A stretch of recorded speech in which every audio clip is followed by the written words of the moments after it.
All right, guys, we are live. This is Beard of Darkness Book Reviews, and guys, I've been looking forward to this interview for some time. A little background: when I first started my YouTube channel and my Twitter with the YouTube channel name, one of the first guys, knowing that I was going to be into grimdark, Michael R. Fletcher, and he's here with me tonight. I'm so honored. How are you doing tonight, my guy?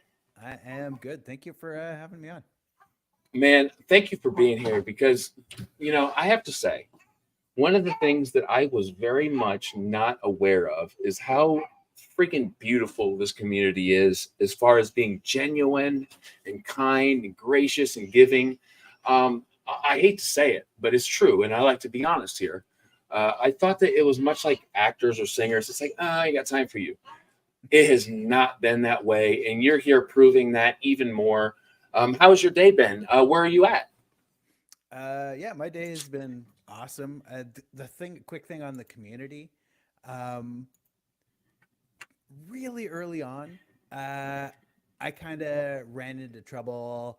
I needed help promoting Beyond Redemption, like my first fantasy book, and the community Wonderful cover. piled on behind me and really helped out.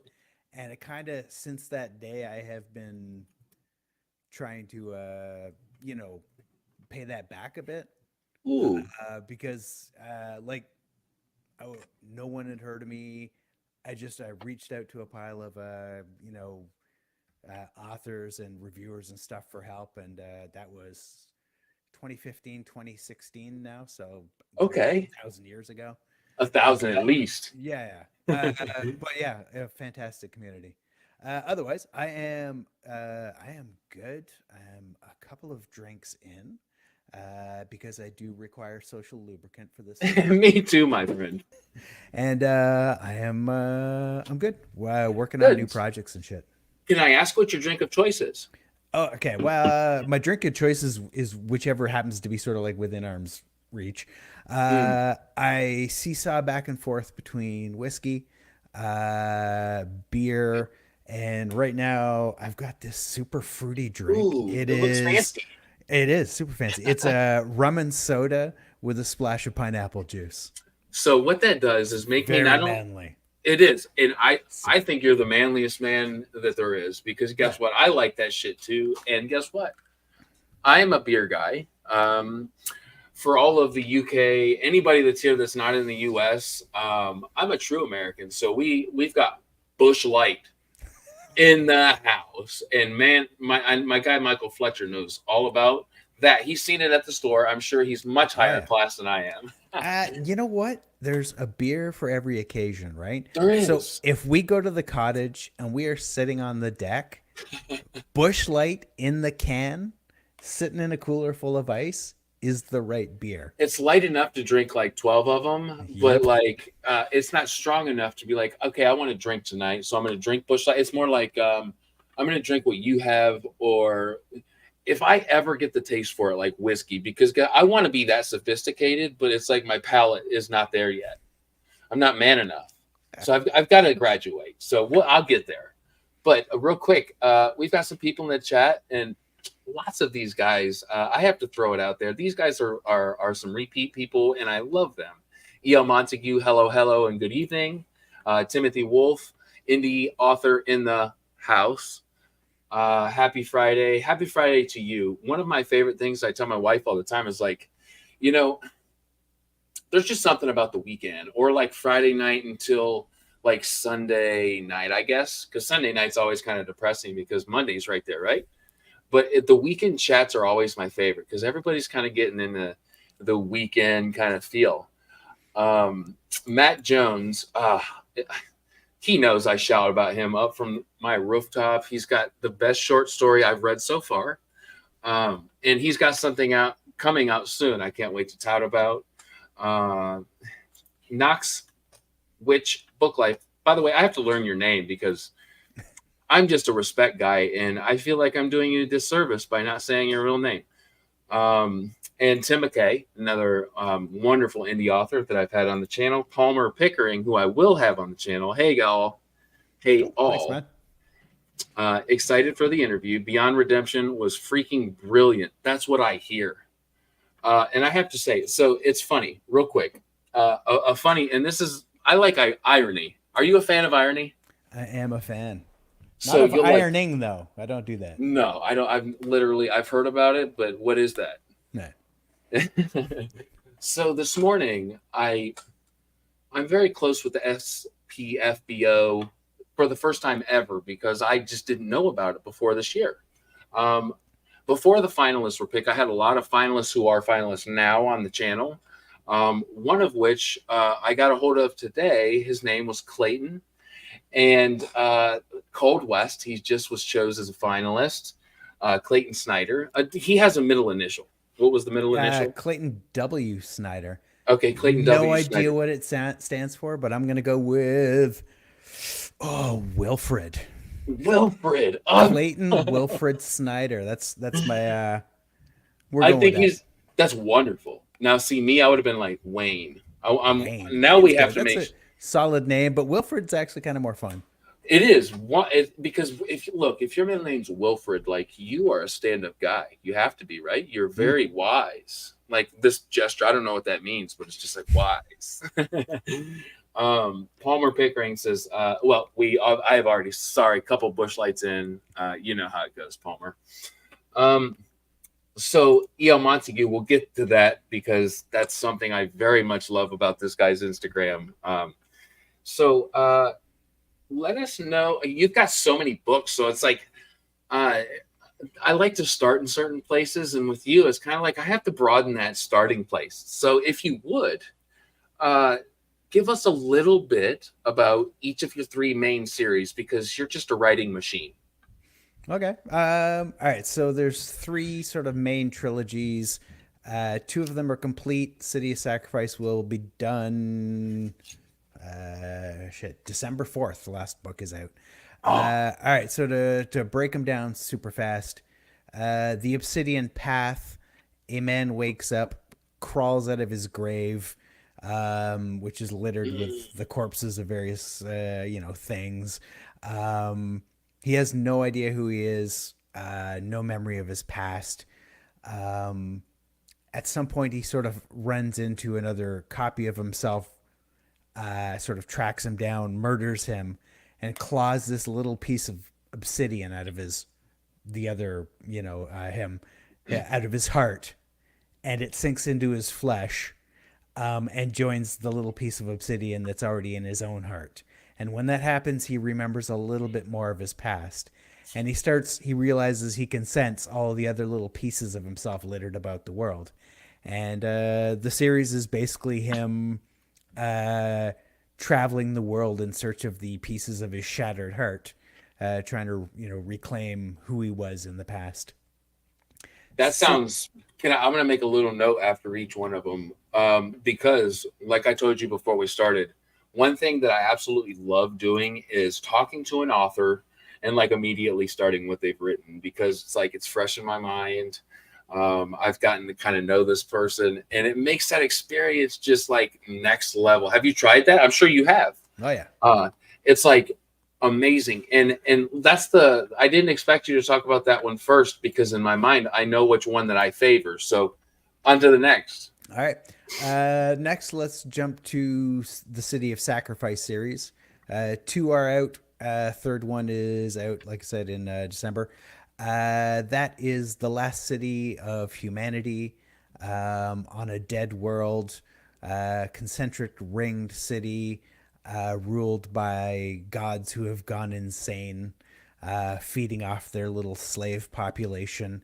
And it's basically a battle between the sorcerers, the priests running the city, and the people sort of working the city. And yeah, it's for that one, magic system is all narcotics based. Not because of a bunch of shit I did when I was younger. That's why I just said that. It's like I can relate with that a little bit, unfortunately, but hey. Yeah, shit happens. Yeah, exactly. And then the other trilogy is the Manifest Delusions trilogy. The last book just came out in September, and that is the whole concept is belief defines reality, and what happens then to the insane. And the insane are those most capable of believing anything. And so you've got this sort of entire reality that is receptive and responsive to the beliefs of the insane. And it's, I have heard, a tad on the dark side. Well, we touched on it real quick. Um, Book Mama says, such a unique idea. It sounds different from anything else I've read, to say the least, I'm sure. And in a wonderful way. The first thing I knew about Michael R. Fletcher was from a gentleman named Petrick. I told him this before we started. I'm sure he's all right with it because it's wonderful. He said he was going through his like top 10 grim dark series, and some of which I was like, of course, of course. And then he got to Michael R. Fletcher. And I said, I was just starting my channel, getting familiar with the crowd, if you will. And he's like, I don't know why I like this. It's filthy, it's dirty, but I cannot read enough of it. I said, oh, that's it right there. Out of this whole interview or video that Petrick did, that's the one person I took out of the video. And I'm so happy that you're here with me today because I've been wanting to speak with you forever. And can you guess which of your series I am most interested in? Well, it's got. I mean, it's got to be Manifest Delusions. That is the filthiest and darkest of the three. Not that Oh, any of them are exactly quite, like a ray of sunshine. sure. So Manifest is, so would you consider a grimdark series? Yeah, apparently it is. I had no idea when I wrote it. I wasn't thinking about grimdark. Like, you gotta remember, I wrote this back in 2009 was when I was writing the first book. Before that term was like so Yeah, popular. yeah. I never heard it. The first I heard it was I think 2013. I just landed an agent, and she was like, "Oh, the grimdark crowd is going to love this," and You're like, like I huh? literally had to Google it. I had no fucking idea what she was talking about. I love that because what that says to me is that it was a pure rational or irrational, both are wonderful whether how you use them or not, way into that genre without being like, because listen, we all know that there's so many people not throwing hate. I'm just saying it's kind of a marketing thing now. If you're like, oh, this is grimdark, they're like, oh, that's kind of a marketing move anymore. So when you wrote this, it's a pure way into that genre without knowing it. That's to me, that's something very special because I don't think any author at this point in time has that advantage because I think that they're going to be put in this box, which isn't always fair. You know what I mean? Yeah, authors authors don't choose their genre really. I'm like with Beyond Redemption, like it's grimdark, great.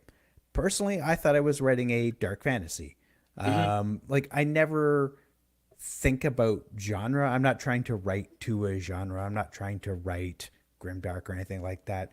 Everything I have written gets labeled grimdark, and that's fine. Like it is grim and it is dark. Okay, Sure. I get it. Yeah. But I think it's when you're trying to write grimdark, or probably any genre, is when you're sort of more in danger to Kraken Rider Z. We'll talk about that later. Is when you're in danger of sort of becoming you know pushing it too far. It's going to become a joke kind of thing.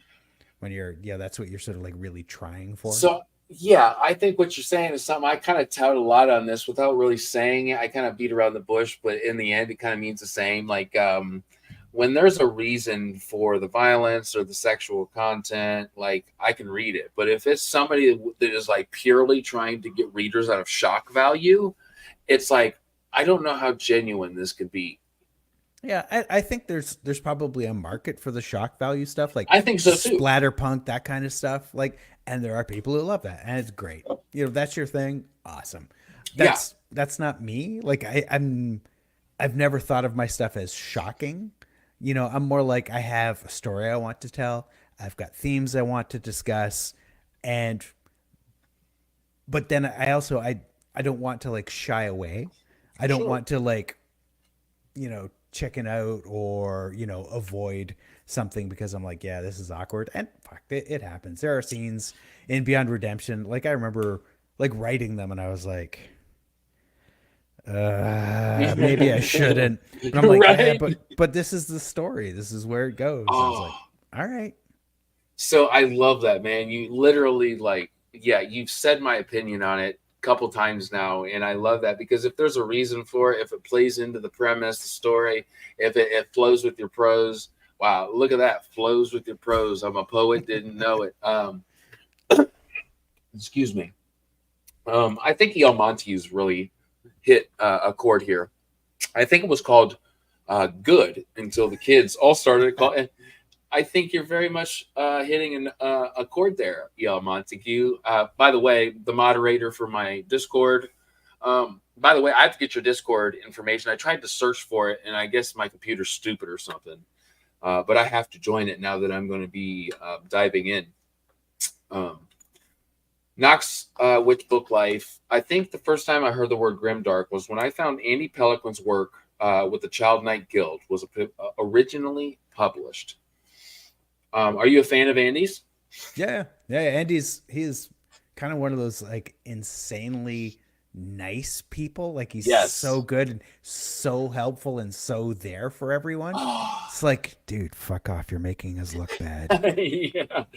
I tell my wife, she's like, so who? If you have a like an idea for something, or like, I'm pretty new to the game. I started reading books and fantasy at the same time. Like, 29, I'm 33 next month. I haven't been in the game very long, but somebody who like has like he sought me out and then ever since has just answered the questions like a father's would. You know what I mean? Yep. Just so helpful, and he's very willing. It's not ever a burden to him. So I 100% respect what you said about him. Um, how would you recommend people if they haven't started your any of your books? How would you recommend them starting your reading order? I guess. Right. So the first thing they should do is like buy all of them all at once. Though they should shrink wrap those and save them for posterity because 1,000 years from now, they're still not going to be worth anything. I Um,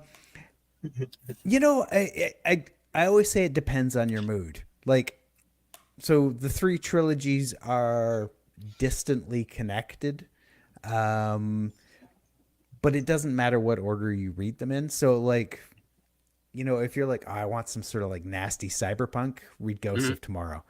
If you want, absolute madness and insanity, Manifest Delusions.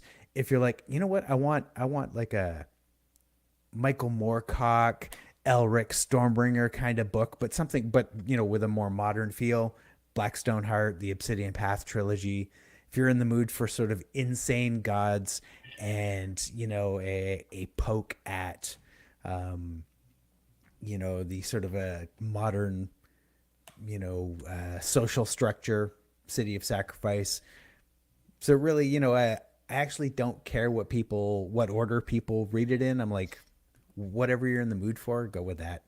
Cool. No, and one thing you should do, guys, is go to his website because he leaves nothing outside of the questions that you'll eventually have. Or, he obviously uses the best editor out there, which I've learned over talking to many authors.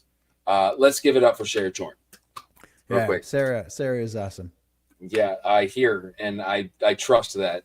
Another thing is there's reviews. You've got your blurbs, along with the genre when he published them, and their step in the trilogy at on the topic. So I Yeah. really like But your once a website. year, I remember that I have a website and I go in and go look through it and go, what am I missing? What am I? Because sometimes there's like entire books are missing, where I just haven't updated it recently. So hopefully it's up to date now. I actually can't remember. It's been a while.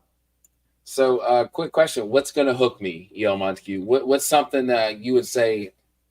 This is the book. This is what's going to hook you.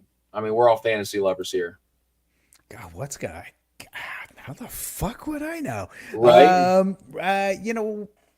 Like I said, it depends on your mood. Like, Okay. if it's, I think the Obsidian Path is the most character driven, and from what I've sort of the reviews I've seen and from the responses I'm getting, that's the first chapter of Blackstone Heart uh, grabs people.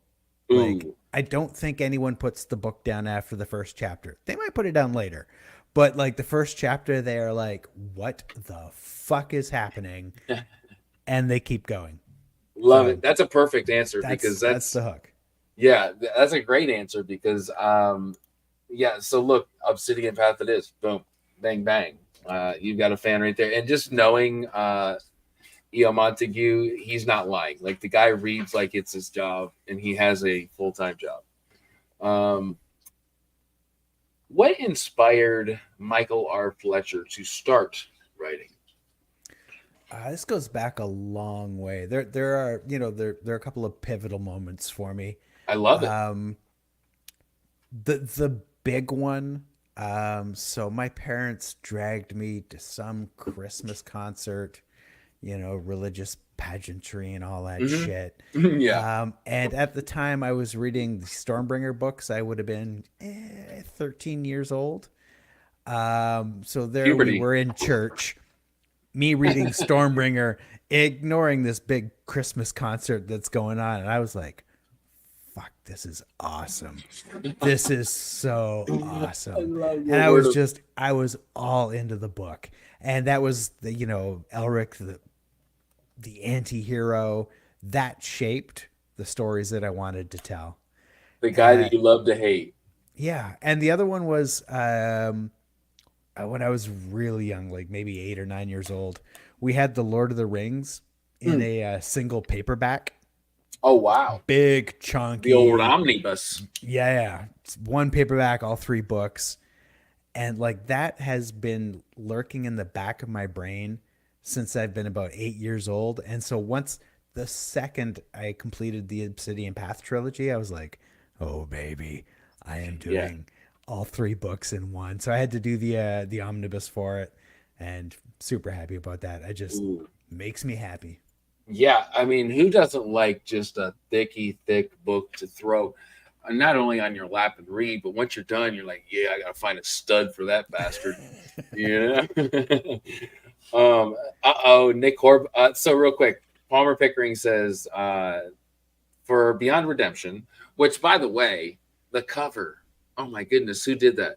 Yeah, that is Jason Anderson, Richard Anderson. Sorry, my bad. Richard Richard Anderson. Anderson. Yeah, he's done an absolute ton of covers. Like fantastic artist. Dude, yeah, it's like one of those that you look at and you're like, damn, like I gotta read that. And by the Yeah, way, like another thing through the Manifest Illusion is like the covers become so differently themed. There's gotta it's be such a story there. so it's actually there is a different artist for each cover. So Beyond Redemption was published by Harper Voyager. I saw Um, that. Congrats. Yeah, no, thanks. That was awesome. The Mirror's Truth book two, I self-published, so I hired an artist. I had never self-published a novel. I had no fucking clue what I was doing. I didn't know any artists or anything. And my wife is like, my brother's cousin's second former roommate's nephew is an artist. And I'm like, Hey, okay, like get him on the horn. whatever. Yeah, so I'm like, who's this kid? And it turns out it's Anthony Di Giovanni, and Okay, he yeah. does. So Mirror's Truth was, I'm pretty sure, the first fantasy cover he ever did. Wow. So he did that one. He did Ghosts of Tomorrow for me, and then he blew up. Like Hmm. he's huge now. Obviously, you're the reason. Yeah, obviously. And after that, I was like, oh shit, I actually can't afford him anymore. Like he exploded, which is amazing, and he Yeah. is insanely good. And then the third book, the one sort of behind you there, Yep. A War to End All. That is Andrew Molesky, who's done a bunch of book covers. For me, new artist. I just sort of discovered him. It was Argyle. Crap, I'm Zach, gapping. Zach. Zach, yeah, Zach Yeah, Argyle. my I was guy, going man. Zach Argyle. Yeah, Zach Argyle. Was talking with him and he went, "Oh, dude, you should check this guy out. He's done some illustrations for me, and he's like fantastic." What a freaking amazing bit of freaking Yep. badass information that was. Oh yeah, Because it's like and the most epic I've ever seen. yeah, and then ended up chatting with Andrew, and working with artists is always fun. I'm not an artist, Mm. but I just send them these like increasingly bizarre and insane demands. They're like You hanging know, out with their family. This guy wants what, where? yeah, and I'm just like more insane, more blood, darker, and he's all there for it.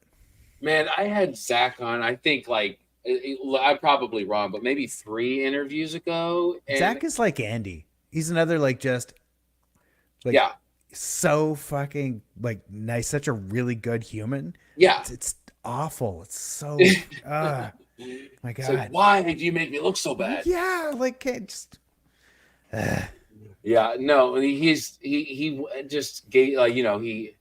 I'm not a huge channel yet. I promise I will be because mediocrity is not in my vocabulary. But he gave me a chance to hang out with him for a while, as all you good, great authors do, and I'm very thankful for that because look, he had a lot of great information. We talked about a lot of cool stuff. So it's cool to hear about you talk about a lot of people that I also respect. Nick Horvath, man, he has a book coming out called Sledge versus the Labyrinth, and I have a feeling it's not a fantasy book, but it is punchy, it's violent. There's a reason for this violence, but there's a touch of heart. There's and so he sent me the arc, and look, I'm throwing that from my rooftop at people. It comes out on the Halloween. I'm doing a review for it. The guy, he's 6'10", played professional basketball for New Zealand. You should check his stuff out. He's got some good things going. cool, nice. Yeah, it's really cool. So, would you ever write some kind of follow up to Swarm and Steel? Says Joel Minty. I want to. We can't get into it because of spoilers and whatnot. But my original intent was to crash Swarm and Steel and the Mirror's Truth together. In the end, I couldn't kind of pull it off for a variety of reasons, publishers and whatnot. But I would love to return to that story. I think there's the all-consuming kind of has a little more to say in there. Okay, I love that because look, you're speaking to the Joel is obviously a fan of yours, and that's got to be so cool. As somebody who aspires and is actually writing my very first little bit to like submit to a contest, Writers of the Future, it's inspiring because I want fans like that. That's so cool. War to End All cover is one of the gnarliest, most badass covers I've ever seen. This guy is literally reading my mind right now because when I very first started this channel, I reached out to him, not really knowing anybody, and I was like, "This is literally the coolest shit I've ever." I don't know what's going on in the background, but I want to. Yeah, it is. It's just a scene from the book, and Yeah, Andrew captured it like it's amazing. Like I remember seeing that and just being like, "What the fuck? How did you do that?" I have zero artistic talent. I was just blown away. so you have writing artism. That's what you have. Artism, yeah. Yeah, I don't know if that's a word, but that's what. If it wasn't, it is now because I said so. Yeah, I we're making it real. am. E.L. Montague says your biography by Mark Lawrence is maybe the best website biography I ever read. I don't know what he's meaning, so let me know. Okay, so crap, a year, 2 years ago, a bunch of us were joking around on Twitter, and I think I was bitching about having to write a biography, and I can't even remember what for. Probably whatever book was coming out at the time. I was bitching about it on Twitter because that's what we do. We don't write, we bitch on Twitter about shit.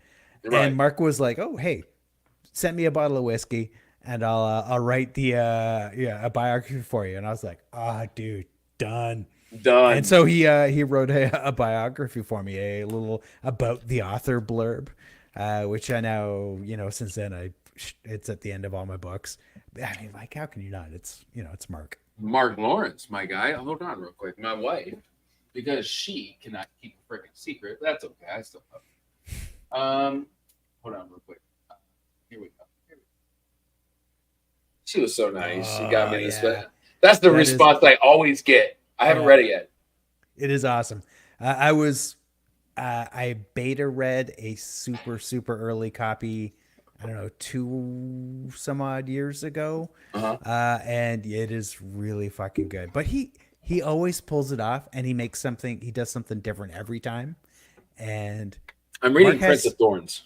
yeah, Mark's got a way of with words, like his prose, the way he puts a sentence together, makes me fucking jealous as shit. So what I've noticed while I read his books is like, there's art, there's authors where it's like I have to kind of slow down a little bit. There's some big words in there. Now Mark still uses these words, but he just has a way to make it like sound like you're talking to your buddy. Hmm. I don't really know what that means, but the prose is just there for me, and it sounds like a lot of people. Yep. Yeah, he is a he's really good at it. The I dialogue. don't know. Yeah. And what's really annoying, what really pisses me off is his first draft. Like, because what I read wasn't finished. He hadn't finished writing the book yet. Oh Um, man. what is was amazing, and it's not really. It's like a few commas different than what gets published. It's like, Yeah. really, like, can you not struggle? Yeah, right. What is this going on here? Because like this Yeah, is different than my process. yeah. Uh, so, oh man, that's so cool. I'm so glad that we respect the same people, kind of look up to the same. It makes our conversation just that much more natural. Um, so, Michael Moorcock is somebody who was not like. Obviously, I know the guy. I know he's around. He's an OG of the genre. He's a But fucking god. okay, yeah, and that's kind of what I'm saying. Like, he is now on my one of my immediate TBRs. If just because you're into him and you speak very highly, that's why I like doing what I do. I get to speak with people who are into the same shit, and it's like I get to hear the best of the best, and then I also get to read their stuff. So it's like, um, what has your publishing journey looked like? Uh, it looks like a car wreck that kind of tumbled in front of a train and then got crushed by the train, and then you Damn. rolled down a mountain, burst into flames, and then as that flaming wreckage is lying at the bottom of this sort of like huge mountain drop, this guy gets out and goes, "I'm actually Fuck. okay. All right. That turned out pretty good for me.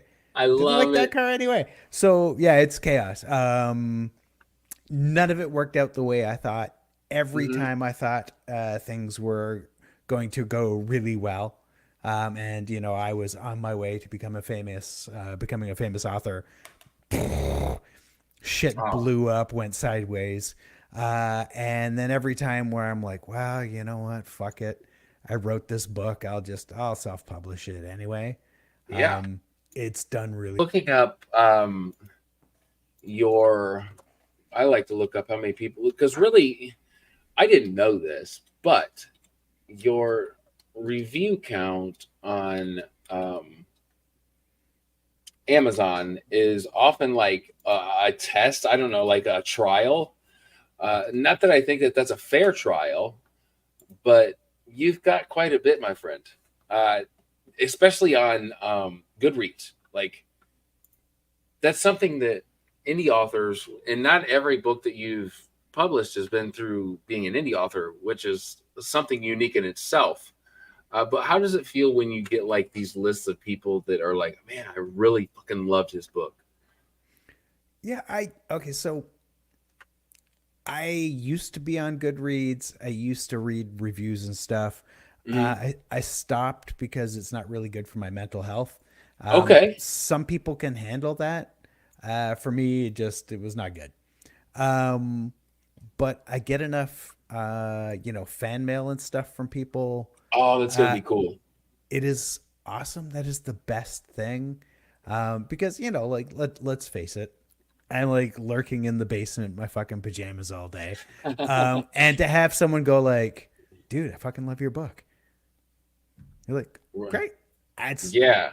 that made it totally worthwhile. Greeting. Sometimes I click on a damn chat and it makes no sense. So let's see how I do tonight. Greeting, fellow spawn of Sarah Shorn's at it. We actually covered that at the beginning. Like, from what I understand, Sarah Chorn is like, if you don't go through this chick, and I hate to say chick, that's not very nice. This woman of highly professional editing services. Um, I respect her a lot, and I haven't talked to her. I don't know her. Like, Yeah, as far as she's a writer. yeah, I just read Necessity of Rain from her. And yes, and it's when you so I have known her as an editor for years. She's done, yeah. I don't know, somewhere between 7 and 10 of my books. I'm actually not sure. And then I read Necessity of Rain, and I'm like, crap, she's better at this than I am. Oh, It's kind of funny. Whereas like she's like, okay, she so knows what what do the you fuck mean? she's Like, doing. yeah, that's the main thing I hear is like I at first I had no idea that she also wrote, Yeah, and she then I doesn't. seen as a necessity of rain. Yeah, she doesn't push her books much. She barely talks about them.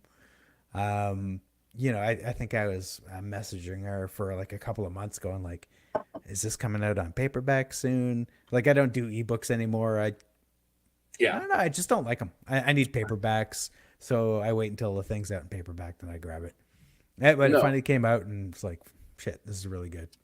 of course, and it's like of course an editor's book, but at the same time you have to wonder as an editor, uh, do you overthink what you're doing? And it seems like no, not in her case. Yeah, I mean, I think if you write long enough, you turn into a bit of an editor. Hopefully, because you have to you go back over your own stuff, you tweak words here and there. But I think she gets that. At some point, you have to say, yeah, this is done.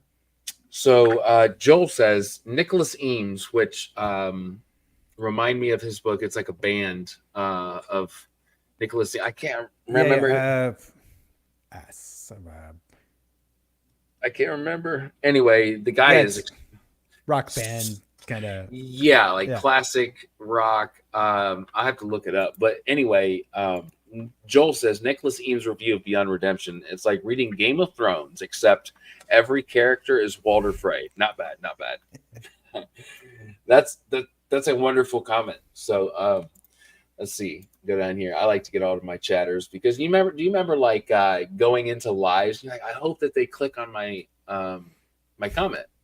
I remember those times, and I like to respect all of my commenters. Kings of the Wild. That's it. that's it. Yeah, Kings of the Wild. All right. Oh, my guy EC Greaves, another finalist of the SPFB09. New Zealand in the house. Yo, made it, Mr. Fletcher himself. It's crazy, not crazy. Hold on. It's crazy how not crazy you are. I am the Despite last basically, sane man. despite trading in craziness as an author, basically trading in craziness as. So I think he's just saying he absolutely loves what you write. Uh, a good friend of mine, I like to tell everybody this little tidbit of knowledge. He wrote all three of his books on his freaking cell phone. The guy's got thumbs of freaking steel. That's crazy. It That's isn't it? that's dedication. I think so. Uh, so, what are a couple common themes of yours? Common themes. Okay, so I have common themes or obsessions, whatever you want to call Sure. them. Yeah. So personality, what makes us who we are, that is a huge obsession for me. Uh, Kind of every book there is at some level a you know digging into what sort of defines us, and Obsidian Path. It's like, okay, if you take away your memories, who are you now? And Ooh, your experiences. as you start learning stuff, like the character's learning all these new things as he's regaining parts of his old past. So like, does he want to become the person he used to be? Is he going to become something different? Or and mirrors, and oh my god, there are a couple of things. I do love picking at social constructs because to me they're all delusions. None of it's Yeah. real. It's all like this sort of agreed upon, like let's pretend this matters and it's all real. Mm, I agree with And you. And that's a lot, yeah, if you think about a lot of what Michael's saying, it's really fundamental, and people struggle to get to that fundamental layer of themselves. They think that life has to be this super like complex thing, when really we're all very simple. I don't know. Simple is not the word, but we're very basic in what we do because we all start from the same thing, yeah, and guess what? We all end the same way, and our experiences shape who we are, but those experiences are different, meaning we vary a little bit, but a lot of the same feelings come along with those experiences. Would you agree? yeah, absolutely. I mean, for me, I struggle with the how to phrase it, but life is simultaneously far simpler than you think it is, and yet too complex to ever actually understand. Ooh, And so you're yeah. stuck in the middle of this, and you run with it. Uh, yeah, there's that's definitely a big part of it. I love it because what I hear is something that, is something I guess has become cliche, but I think is one of the most important things is the human condition, because what the fuck else is there for us? Yeah, Um, it's kind of simple, like I was saying. And I find it interesting too that we choose to ignore it as humans sometimes, and we choose to embrace it. Let's get a couple over here. Let me look momentarily. You might like that's okay, sorry. EL Lions. The only thing I write in my phone are me sporadic, senseless, wake me in the middle of the night knows. Okay. Well, so you and EC Greaves are a little different. He writes freaking like 500,000 words. If you wouldn't mind, if you're still here, EC Greaves, let me know how like long all three of your books are in total, because my thumbs would get super tired. Um, when did your love for literature begin? Like, were you a kid? Were you older like me? I mean, for me, I fell in love with books early on, probably 8, 9 years old. I started really got into reading. Back then it was fuck, I'm old. Hardy Boys, all that shit. That kind of led into like Farley Mowat. Uh, that led into like Catch 22, Joseph Heller stuff. Um, and it just kind of just spiraled from there. Grade 9, I discovered Dungeons and Dragons, Mm. and that was the fucking end for me because I was in love. That was fantasy was it. It was all of a sudden it clicked. That's one of those things that's like finding fantasy in my when I was 29. One thing that I can't wait, because listen, everybody who's kind of here all the time is like they know this, but I have four toddlers and I have three toddlers and a newborn. So I have no time but to do what I'm doing right now. And even that, like my wife's like a trooper and watching the kids right now and putting them to bed and all that fun stuff. But when I do have the time, D&D is absolutely something I think would be so fun. Yeah, Like, oh yeah. bring me back to that kid type imagination, an adventure, and those really end up being my favorite books. Something that promises an adventure. Do you relate with that at all? Oh yeah. I mean, the best fantasy books take you away. You're in a Oh, different world. You forget about the real world. That's the best. Is uh, yeah. I mean, that's what I wanted from Dungeons and Dragons as a kid. mm, And I immediately sort of became. I'm a control freak. I was always the sort of the GM, dungeon master, or whatever you want to call it. Hello, Elizabeth. Elizabeth Um, Tabler in the house. and, so I always had to make up the stories, the campaigns, and I get that.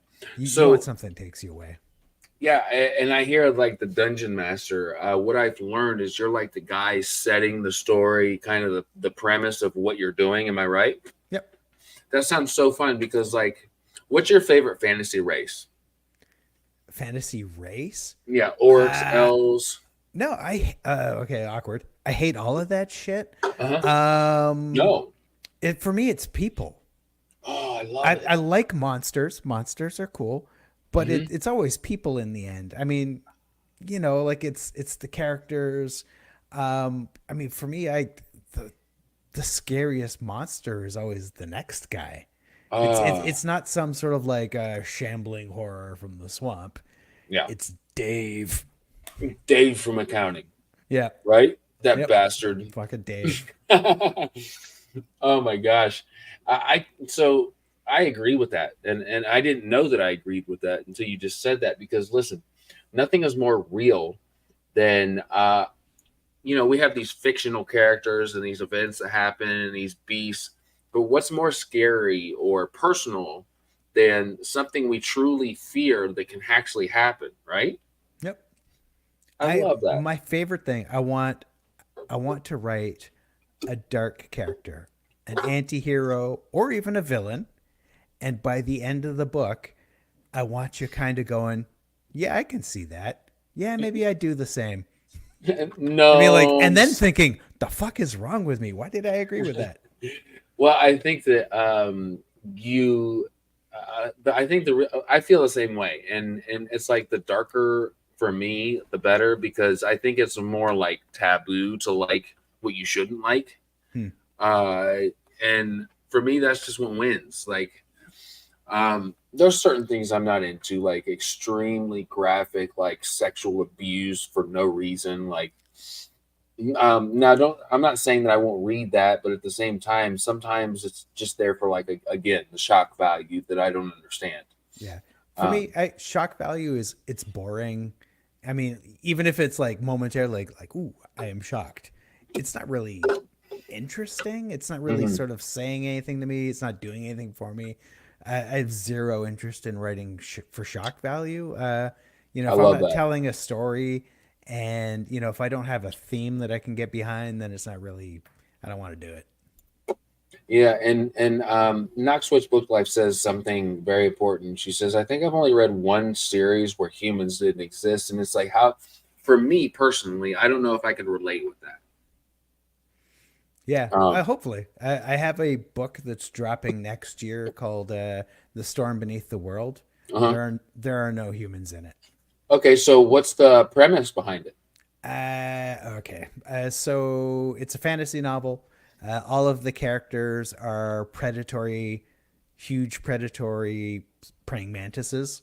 Oh, I love Um, that. and they live on the backs of these sentient floating islands in the upper atmosphere of a mega gas giant world.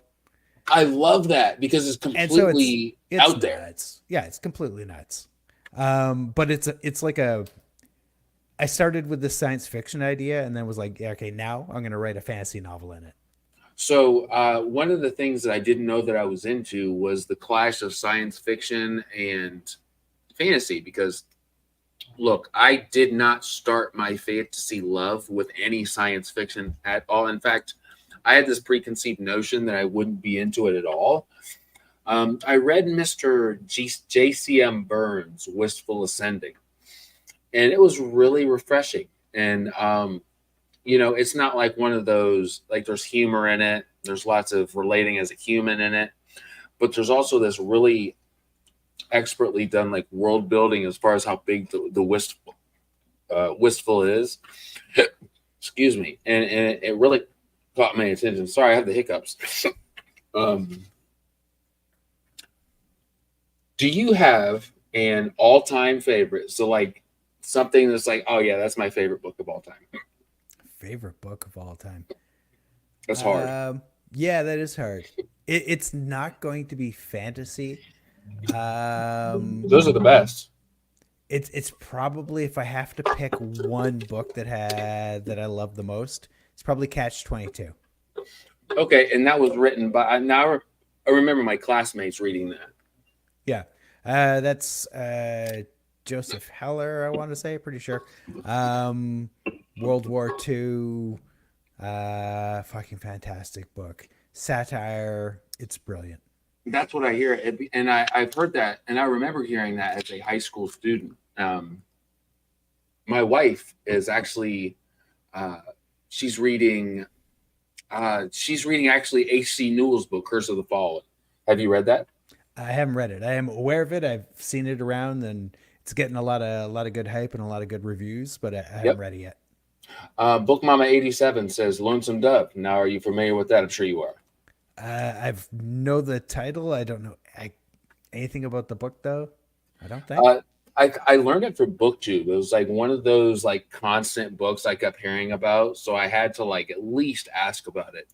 While praying mantises and while praying mantises and not something not Earth related, perfect opportunity to make an alien species. Oh, why praying mantises and not something Earth related? Uh, Oh, what? Yeah, sorry. okay, so part of this I think comes out of the way I write. Um, so I don't start with a plot, and I don't start with characters. The first thing I do is I build a world. Um, from that world, magic system kind of comes out of that, and then the characters come out of the world and the magic system. Like the world defines what kind of people, in this case, praying mantises. The world defines what the characters are going to be like. Like with Manifest Delusions, same kind of idea. I don't even think about story or plot until after I have the characters. So I started with this idea of there's going to be this fantasy novel taking place on these huge floating islands in the upper atmosphere of a gas giant. And the thought of like, oh, and they're going to be people living on it was just like, nah. Mhm. And I was reading about praying mantises for some reason. Fuck if I know. And I loved a ton of the shit that I learned about their biology and how the carapace works and all that stuff. And they just seemed like great characters. Oh, that was it. And it was a chance to poke at humans. So praying mantises or insects, not really praying mantises. You Mhm. got this whole hive sort of thing, right? You're right, right, right. Humans, we're not a hive species, but we are tribal. We're basically a bunch of dumbass fucking monkeys. And so it was sort of sideways way to sort of poke at some of that stuff, the sort of desperate need to belong, trying to fit in and all that. So we've got all these hive creatures trying to fit into their hive. I think Timothy kind of says what I was about to say. I think we take for granted how weird praying mantises are. They're lovely creatures. Every time I see one, I'm not necessarily afraid because I know they're a little bit about their biology, like you were saying. But man, don't they look like they're here to take over? They look freaky. Now They imagine do. that, but it's 6 feet tall, intelligent, tool using, and eats meat. Tool using. You know something about the human race because I know where that kind of stems from. The difference between us and monkeys are the tools that we have, and not a lot of people. I'm sure there's a lot of people who know that, but that's a phrase that I've held on to for quite some time, and it's I think will be something beneficial in my writing career. I can't wait. Do you remember that time in your life where you're like, I have to put this on paper? Yeah, that happens a lot. So I do a lot of I read a lot of history kind of stuff because there's so much fantastic dark shit in there, um, and a ton of that kind of feeds into the background of stuff. Mhm. So it's like there's something I also really believe in. It's like some of the craziest things in history that we're like, oh my God, I can't believe that happened. If we don't teach our people about those situations, they will repeat itself. But what a better topic for like a fantasy novel, taking a part of that and kind of exploiting it. Yep. Yeah. Yeah. There's there's so much great stuff and so many ideas there, and the other thing is I just if you want to write, read everything, read as much as you can. There's so many times I'll be reading a fantasy novel and there will be a throwaway sentence just sort of mentioning something in passing, but it triggers my imagination, and it sort of takes me somewhere totally different. Like not where this book is going, and I'm like, oh shit, what if that meant that? And it just kind of steamrollers into its own idea. That was Manifest Delusions. That fell out of reading C.S. Friedman's Coldfire trilogy. Like fantastic trilogy. And the sort of basis for that was she had this sort of responsive reality, where it reacted to what people wanted and what people believed and stuff. And Beyond Redemption was me going, okay, cool, but what if they're fucking crazy? What then? I But love that aspect. it came out of her book, so that's read a lot of shit. Yeah, that's probably the most serious bit of information that I've taken as somebody who wants to. It's like, how can you realize what you want to write without reading what's been written? Because there's a path that's been paved. And if you want to be inspired, I don't know really what I'm trying to say, but the more that I read, the more that I'm inspired to write my own way. Because there's, especially in the indie community, it's like there's so many different types of writing or themes or ideas that come along that you just didn't expect. Yeah. And it's really refreshing. Everyone has their own sort of path, the different thing that works for them.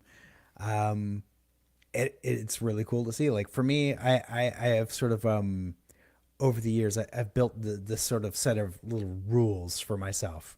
The first one is never write anything down. So I never write down an idea. If I wake up in the middle of the night with like, oh fuck, I have this amazing idea, I don't write it down. And what that is doing is if I can't remember it, it wasn't that good. Ooh. The idea that a month later I'm still thinking about it, that's the good one. Yeah. So I never write anything down. I wait for an idea that like 2 months later, I'm like, I am still thinking about that. I'm like, okay, that's my next book. And that reminds me of something that Stephen King said. Like because I don't know where I seen the interview, but he's like, the idea I go with is one that I can't forget. Yeah. Yeah, exactly. Yep. I love that. Yeah. And the other big one for me is throw your first idea in the garbage. Okay. You're in the middle of a book, you're coming up to a scene, there's going to be a big fight, confrontation, whatever. Your first idea of how that's going to play out, deep section. Okay. Throw it in the fucking trash, because your first idea is basically always going to be the predictable one. Okay. So you kind of reiterate yourself afterwards. I force myself to be more creative. Like I go, oh, cool. And then this will happen, and be like, okay, yeah, cool, obvious. That is probably what, a lot of people are going to write. Mm-hmm. Throw it in the fucking garbage, and then walk away and sort of go, okay, how do I change this? How do I get something like a little different here? I love that, because that's the first time, and I love these little tidbits of gold, because you've got obviously a lot of experience, and that's the kind of thing that not a lot of people say. So that means that that's specific to you. And that means a lot to me. Other people work in different ways, and whatever works for you, that's it. The big trick is figuring out what's going to work for you. But I like what you said about throwing that away, because what you're writing in the moment is something that's going to come really easy to you. If you want to write, and reiterating that is going to not only make it more creative, but something that maybe the next person wouldn't expect, which captivates a reader. Who are a couple authors you would say have a hand in the way that you write? Okay, we're talking influences. Maybe like influences or your prose. Right. All right, so Michael Moorcock for sure. Mm-hmm. That's a big influence. Hemingway, kind of oddly, he was really good with sort of like simple declarative sentences, few words that really put the scene, the image, put it in your brain. Mm-hmm. And that's what I want to do. I want the reader to see what I'm seeing, right? Mm-hmm. But I don't want to babble on like with endless descriptions about shit because no one wants to read that. So Nobody. I'm always looking for like how can I how can I put this in the reader's head with as few words as possible? I love that, and that kind of goes back to a rule that I've also taken very seriously. It's kind of like show, don't tell. Yeah. And as a reader, before I heard that rule, I didn't really know what that meant. And then I read examples, and it makes perfect sense. If you can write in a way that describes what you're experiencing, the smell, the taste, the feel, the look, everything with our senses, because gosh, they're very influential, if not the most influential. Um, that has been extremely helpful for me. Yeah, What would you definitely. say is your most used sense? What would you say is the most important sense? Smell, sight, hearing, taste? All right. Well, everything kind of, I mean, for me, initially, it all starts with sight. Sure. Like, my first thing is like, I want the reader to sort of visualize whatever it is I want them to see, right? Hmm. But to really put someone there, you really have to hit on a couple of senses. You can't just sort of visually describe it. Like 3 sentences, 4 sentences, hit at least two different senses depending on what's going on because you don't want every single scene to walk in and go like it looks like this, it smells like this, it tasted like this, Hmm. like whatever. It's you have to tweak it obviously to what's happening at the time, but yeah, it starts with sight, And and if it plays out in the right way, it's in that situation, hearing or taste or that kind of thing, depending on the situation. yeah, yeah, and really the one of the biggest, the hardest things to learn is how to let the reader do all the work. Um, you really don't need to go into long descriptions of stuff. The right couple of words, and the reader will just fill in everything else for you. And then their imagination is taken over for you. It's brilliant. I think that if you can write in a way that invokes people's senses automatically, yeah, that's super influential. Like if I've seen a tree before, I'm not going to wait for you to tell me what a tree looks like. Is that what you're speaking of? Yeah, yeah. And you don't need to describe the whole tree. You just sort of, you talk about the way it's leaning or the sort of sad droop of the branches. One single sentence, boom, it's a tree, sad drooping branches. The reader's got it in their head. I love that because, like I said, one of the biggest reasons I'm here, if not the most influential reason I'm here, is to get this kind of knowledge because not only me, but I think a lot of people are after it, and it's really impressive. I really look up to it as something that I strive to be. And I think it goes back to my experiences. As a kid, I didn't really know how to invoke my imagination. And I found that a little bit later. And now that I have, it's like this burning desire inside me to do that. And I'm so glad it's there because I get to talk with people like you and get this great insight. So we've got some fans of Hemingway here. I've heard Hemingway quite a few times. I haven't read a lot of his stuff. That in which I have has been very much to the point where you said you know what he's saying when he says it. Um, let's see. Yes, you just described my entire goal when writing. I mean that's what's in my head. I think there's a lot of people who are after and not only that, like the what's the word the sense that they're doing the right thing when they're writing to a successful author, and I would absolutely put you in that group of people. Uh, what are some upcoming things for you? Some events, a book? What's going on? We've got a couple of things happening in the near future. So, like I said earlier, Last City of Sacrifice novel drops in December. The weird insect alien fantasy thing will be out in April of next year. Also next year, so Anna Smith Spark, who wrote the Empires of Dust trilogy, she is scary good. Yeah. Anna and I wrote a novella. Yeah, there we go. We wrote a novella for Grimdark magazine, and that is dropping next year. It's going to be mental. Dude, she sent Yeah, us across the pond, as they say, yeah. and I am looking forward to speaking with her so much. She's like, there's a reason they call her the Queen of Grimdark, right? How cool of a name, right? Like, Yeah, if you you have get to that title, ask her where she got that from. I will. I don't want to know yet because I want to ask her. Beth says Grimdark magazine. GDM. Yep. Oh, I've got a story coming up. I think Beth, is it January? Did you say that's coming out?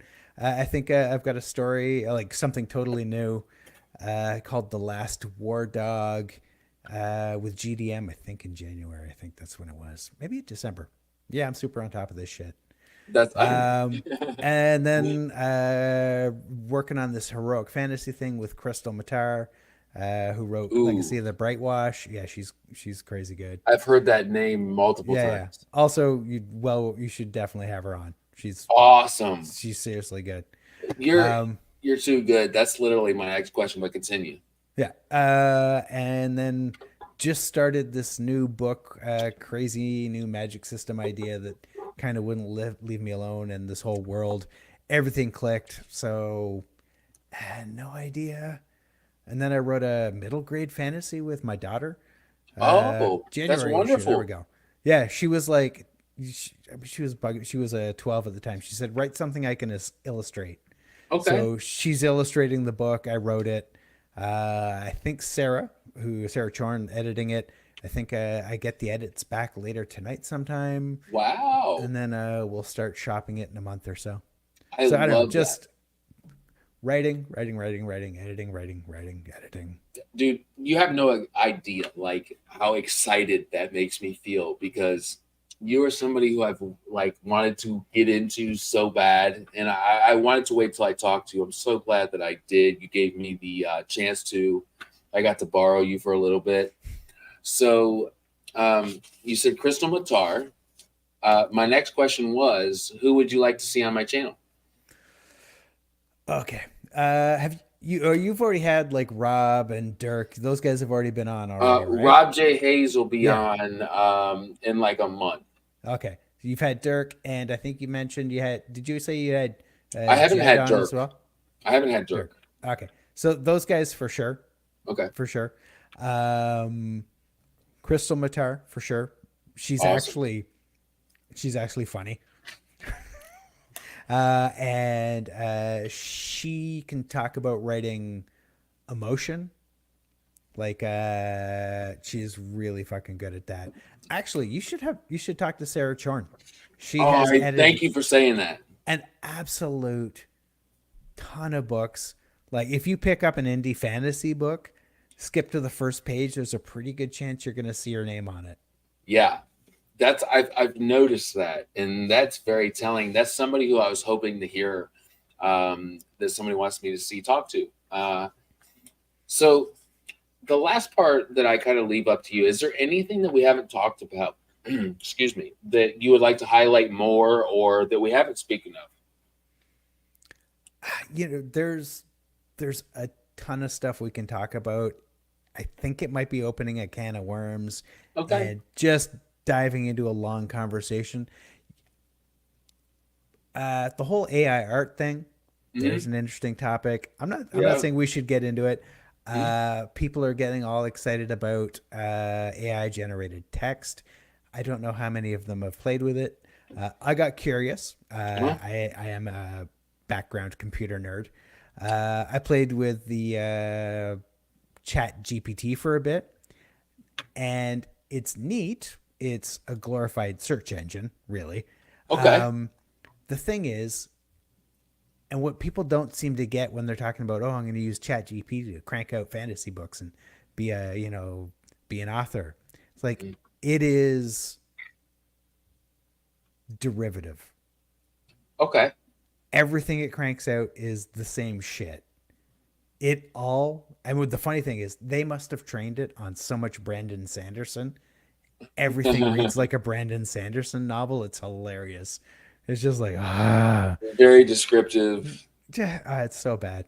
Not Brandon Sanderson, the Chat Yeah, GPT, no, I get what you're rip off shit. Yeah. But I think there's a ton to talk about there. But let's probably not go there now. Well, Another time. Another time.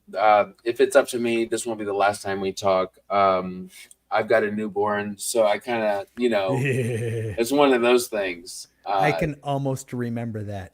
Almost. And Almost. that counts. And that counts. I've got all the scar tissue in my brain, kind of keeps it at bay.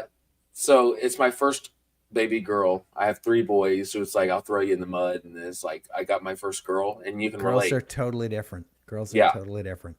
Like, don't talk about wieners and balls in front of my girl, because that is the topic. The hot topic in my house is wieners and balls, guys. It's like everything that I say to my 2 or my 4, 3, and 1 year old is like, yeah, but my wiener. Okay, whatever. But it's like, you cannot say that in front of my girl when she knows what that means, because I'll knock you out. But I really want to just say that I really appreciate you letting me spend some time with you, sharing a little bit of your knowledge. It's very, very respected, and I really appreciate it more than anything. So I want to say thank you to you, and thank you to the people who have tuned in to chat a little bit, and for all those who will watch this in the future. Yeah, thank you for having me on. Like, seriously, I appreciate the chance to just hang out and chat, and very chill. Isn't it unstructured chaos? Oh hell yeah! Yes. It's like I like to have on people of like-minded love. Like, we all love the same thing. It's just the easiest thing to talk about. So once again, I just appreciate you and the people who tuned in and who will in the future. I'm having a little bit of a brain fart, so I don't remember my next interview, but like, subscribe, all that fun stuff, make the channel grow. And until next time, guys, you have a wonderful night, and thank you for tuning in. Ciao.